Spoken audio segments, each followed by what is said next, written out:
അപ്പോൾ ഇതുവരെ പഠിച്ചത് എല്ലാവർക്കും മനസ്സിലായല്ലോ. അത് പിന്നെ അത്യാവശ്യം കാണാൻ കൊള്ളാവുന്ന സുന്ദരിയായ പെൺപിള്ളേരോട് ആണുങ്ങൾക്ക് സംസാരിക്കണമെന്നൊക്കെ തോന്നും. ഇവനിതെന്ത്? അവൻ്റെ ഒരു അരുൺ സാർ. നിൻ്റെ അരുൺ സാറിനെ ഞാൻ വീട്ടിൽ കാണിച്ചു തരാം. നിന്നെ വീട്ടുകാർ ശല്യം കാരണം പറഞ്ഞേക്കുന്നതാണോ? എന്നാലേ നിന്നോട് മാത്രം ഞാനൊരു കാര്യം പറയട്ടെ. ഞാൻ നിൻ്റെ അരുൺ സാറുമായിട്ട് മുടിഞ്ഞ പ്രേമത്തിലാ കേട്ടോ. പിന്നെ അരുണേട്ടനാണെങ്കിൽ ഇതൊന്നും പിള്ളേരെ അറിയിച്ചുകൊണ്ട് നടക്കുന്നത് ഇഷ്ടമല്ല. അതുകൊണ്ടാ പിന്നെ ആരോടും പറയാത്ത.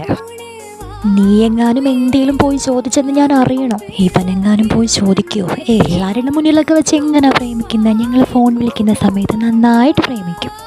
നിങ്ങളൊക്കെ എന്തോ വിചാരിക്കും, അതാ സാറ് നോക്കാത്ത. എന്നും അരുൺ സാറല്ല ജംഗ്ഷനിലാക്കുന്നേ. സംശയം ഉണ്ടെങ്കിൽ നീ നോക്ക്. ഇന്ന് ഞങ്ങൾ ഒന്നിച്ചാ പോവാൻ പോകുന്നതല്ല. എന്നോടോ? ഞാൻ ആരാന്നവൻ അറിയില്ല, വൃത്തികെട്ടവൻ.